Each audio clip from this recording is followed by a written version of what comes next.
ہمارا کسی کا بھی کوئی رائٹ نہیں بنتا ہے کسی کے ایسی چیز کرنا جس سے ان کے جذبات کو ٹھیس پہنچے، ان کی دل آزاری ہو۔ تو مغرب تو انسانی حقوق کا بہت علمبردار بنتا ہے، لیکن اس معاملے پر ہم نے دیکھا ہے، آپ کو یاد ہوگا پہلے فرانس میں بھی اس طرح کے خاکے بنائے گئے تھے اور اس کے بعد اب یہ سویڈن میں ہوا ہے۔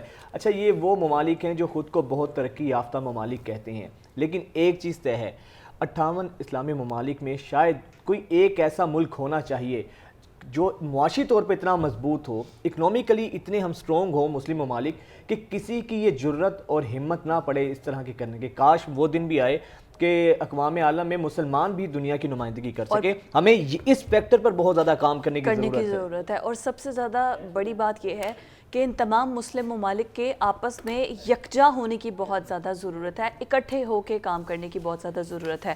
تو قرآن کریم کی جو ہدایت ہے وہ تو ہم اس سے لیتے ہی رہتے ہیں، سرچشمہ ہے ہمارے لیے، اور یہ اللہ تعالیٰ کا کلام ہے جو کہ نبی کریم صلی اللہ علیہ وسلم ہم تک پہنچانے کے لیے بالکل اسی طرح سے ہے۔ ابھی جو نیکسٹ آگے میں آپ کو بتانے جا رہی ہوں جی، بخارا ہے ازبکستان کا شہر، بالکل انہوں نے مسجد کے ہر دیوار کے اوپر پورے کے اس میں 30 جو ہیں وہ دیواریں ہیں، اور پورا سپارہ جو ہے نا انہوں نے پورا اس کے اوپر لکھا ہوا ہے۔ اتنا خوبصورت اچھا لکھا تو ہوا ہے، لیکن جتنی خوبصورت خطاطی کی گئی ہے، یہ بخارا کی اس کی آپ کو اندر کے مناظر دکھاتے ہیں۔ یہ ہے جی المصر مسجد ہے، یہ ازبکستان کا شہر ہے بخارا، جہاں کی مسجد ہے المصر، اور وہاں پر اس خوبصورت انداز میں خطاطی کے ذریعے 30 کے 30 پارے جو ہیں نا وہ نقش کیے گئے ہیں خوبصورت انداز میں۔ اچھا، کتنی خوبصورت دیواروں پر کندہ کاری کی گئی ہے، آپ یہ دیکھیں کہ 30 کے 30 پاروں کو، اور میں کہتا ہوں کہ کتنی خوبصورت طرح سے انہوں نے ان تمام تر چیزوں کو یوز کیا ہے، اور یہ دیکھنے سے لائق رکھتی ہے۔ اور اس سے ایک چیز یہ بھی واضح ہوتی ہے کہ مسلمانوں کی قرآن سے رغبت کتنی ہے، قرآن سے عقیدت کتنی ہے، اور بخارا شہر کی ویسے ہی بہت زیادہ اسلامی تاریخ میں بھی بہت زیادہ اس کی دور سے لوگ دیکھنے کے لیے آتے ہیں اس مسجد کو، اور اچھا ہے نا آپ نماز ادا کرنے کے لیے آتے ہیں، اگر کبھی قرآن مجید کا آپ کو، کیونکہ ہم تو ایک رکوع پہلے پڑھ لیا بعد میں پڑھ لیا، کچھ اس طرح سے ہم نے قرآن پاک پڑھنے کی ڈویژن رکھی ہوتی ہے، تو اگر آپ کی نظر سے نہیں بھی قرآن مجید گزرتا، آپ اس مسجد میں جا کے آپ چلتے پھرتے جس بھی دیوار پہ دیکھیں گے آپ کو قرآن مجید کے حرف نظر آئیں گے۔ یہی ہم بات کرتے ہیں کہ مسلمانوں کی نظر میں قرآن پاک کی اہمیت کتنی ہے، یہ اس چیز سے بھی ہم اندازہ لگا سکتے ہیں۔ بالکل، اور یہ خوبصورت، بہت خوبصورت ہے، اور یہ کتنی محنت کا کام ہے، بہت خوبصورت محنت کا کام ہے یقیناً۔ اور قرآن پاک ہم وہی بات کرتے ہیں کہ اس کے بغیر، تو اس پر ایمان لائے بغیر ہمارا تو ایمان ہی کامل نہیں ہے، ہمارا تو ایمان ہی مکمل نہیں ہے۔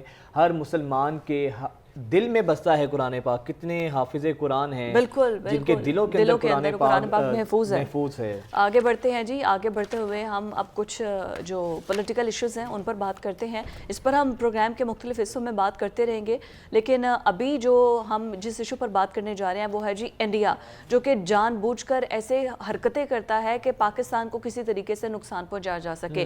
کشن گنگا ڈیم آپ کو پتا ہوگا، انڈیا جو ہے وہ دریائے نیلم پر یہ ڈیم بنا رہا تھا، اور پاکستان جو ہے عالمی عدالت انصاف میں اس معاملے کو لے کر گیا، اور انہوں نے بولا کہ سندھ طاس معاہدے کی انڈیا وائلیشن کر رہا ہے، سندھ طاس معاہدے کے تحت یہ کشن گنگا ڈیم انڈیا نہیں بنا سکتا ہے، جس پر انڈیا کا یہ موقف سامنے آیا کہ پاکستان تو یہ معاملہ عالمی عدالت انصاف میں لے کر جا ہی نہیں سکتا ہے، اور یہ سراسر سندھ طاس معاہدے کی خلاف ورزی ہے۔ ایگزیکٹلی، تو انہوں نے کہا کہ یہ تو عالمی عدالت انصاف کا کیس ہی نہیں بنتا، عالمی عدالت انصاف تو اس کو سن ہی نہیں سکتا ہے، تو پاکستان کو سفارتی سطح پر کمزور کرنے کے لیے اور اس کو ڈیریل کرنے کے لیے انہوں نے تو یہ اس قسم کا بیانیہ بنانا شروع کر دیا۔ لیکن پھر جو عالمی عدالت فورم ہے انہوں نے کہا ہے کہ ہم بالکل سن سکتے ہیں، اور یہ ثالثی کی جو کوشش ہے وہ ہم کریں گے، اور جو معاملہ ہے ایک بار پھر سے یہ عالمی عدالت انصاف میں پہنچ گیا ہے، اور وہاں پر پاکستان اور بھارت کے درمیان جو ہے وہ 2 مرتبہ مذاکرات کرائے گئے تھے۔ سفارتی سطح پر پاکستان کی یہ کامیابی ہے کہ جس کو عالمی ثالثی جو عدالت ہے اس نے کشن گنگا ڈیم پر پاکستان کا کیس قابل سماعت قرار دیا ہے، اور اس حوالے سے یہ پاکستان کی بہت بڑی کامیابی ہے۔ بلکہ کہنے والے جو مورخ ہیں، جو مبصرین ہیں سیاسی، ان کا یہ کہنا ہے کہ اگلی جنگ جو ہوگی وہ پانی پر ہو سکتی ہے، اور پاکستان اس حوالے سے جو ہے نا اپنی سفارتی لحاظ سے بہت کاوشیں کر رہا تھا، اور اس پر عالمی سطح پر عدالت میں بھارت کو سبکی ہوئی ہے، اور یہ پاکستان کی بہت بڑی کامیابی ہوئی ہے۔ ابھی اس پر پھر بھی آتے ہیں، ابھی آپ کو براہ راست لیے چلتے ہیں chief justice Umar Ata Bandial, justice مسرت حلالی سے جو ہے وہ تقریب حلف برداری میں ان سے حلف لے رہے ہیں۔ to the law without fear or favor, affection or ill will. without fear or favor, affection or ill will. May Almighty Allah May, May Almighty Allah help and guide me. Ameen. may Allah Almighty help and guide me. Amen. Thank you very much, sir.